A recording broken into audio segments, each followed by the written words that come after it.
Hey guys, and welcome back to another video. So raids are going to be coming out extremely soon, and this video is just going to get you prepared, give you a few tips, and provide you with all the information that you need to know before the raids come out. So, Highmaul will come out on Tuesday for the US, and Wednesday for the EU. Blackrock Foundry is the second raid in Warlords of Draenor, well, the second raid of the first tier, but it's not coming out until a later date, similar to how it worked with Heart of Fear in Myths of Pandaria. Now, initially, the normal and heroic mode will be open. Normal drops 655 gear, and then heroic drops 670 gear. 1 week later, on the 9th of December, Mythic opens, and LFR Wing 1 will open. Mythic drops 685 gear, and LFR drops 645 gear. Then the second wing of the LFR opens on the 16th of December, and finally the fourth wing of the LFR, which contains the final boss only, will open on the 2nd of January. Also, to get into LFR, you will need an item level of 615, so really the LFR is very accessible. However, its gear, of course, is quite a bit worse than what you get from the normals, heroics, and mythics.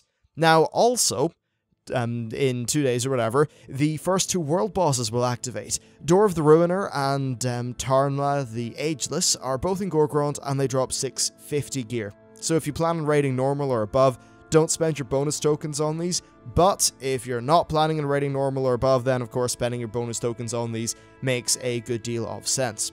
Also, it seems like the legendary ring will be updated to 690 during this raid. You will need to kill the final boss of Highmaul, and then also get 125 items from the various bosses.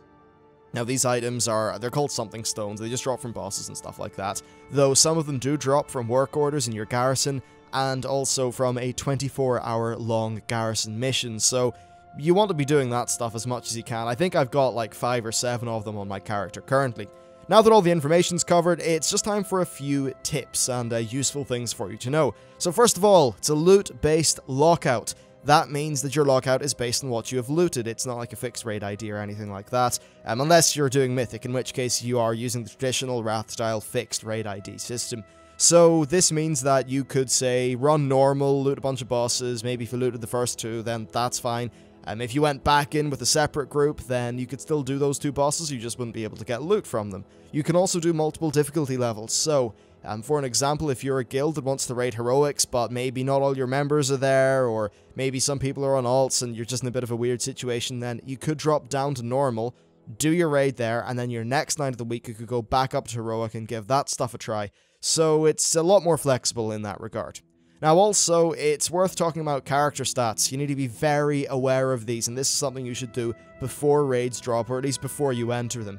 Go and check Icy Veins for stat priorities for your class. There's so much gear in Warlords that is, like, with randomized secondary stats and stuff like that. There's the Warforged system and bonus sockets, and really this means that item level means just about nothing in Warlords of Draenor, assuming the difference isn't humongous. For an example, a poorly itemized 645 epic could be worse than a well-itemized heroic dungeon bit of gear. That's just how important things are with secondary stats, gem slots, and all that stuff in this expansion, so it's really worth knowing about that. Generally, just know your top 2 stats, and then, take the bits of gear from the heroic dungeons that match them, and then just prioritize what you can do with Warforged gear. And then, of course, sockets. Sockets are extremely powerful, by the way. Oh, and finally, as I think everyone predicted, tertiary stats are basically worthless. Yeah, GG Blizz, you made a pretty crappy system with them. Also, it's worth talking about bonus rolls. So these are purchased from the NPC in your Ashran city. They're usually kind of fecked off to the side in some sort of bizarre Arakoa tent thingy. Now, this NPC will have 4 repeatable quests. 1 costs gold, 1 costs Apexis crystals, 1 costs garrison resources, and 1 costs honor. These start at a cost of 500 gold, 1000 crystals, 300 resources, or 500 honor. However, the cost does double every time you do the same mission. So if you've got, say, the Bunker or War Mill, then you'll get 1 free bonus roll every week, so that's pretty handy. Overall, I recommend spending 500 gold on one, then 500 honor on the second one, and then getting the third one for free from your bunker. If you don't have a bunker, then it depends. If you've got lots of garrison resources, maybe you've got a scavenger follower or something like that, then purchase your third one with garrison resources. Otherwise, 1000 honor is actually super easy to farm up, so that's also a good option. And I suppose if 1,000 gold is nothing to you, and I know many people are in that situation, then 1,000 gold makes sense.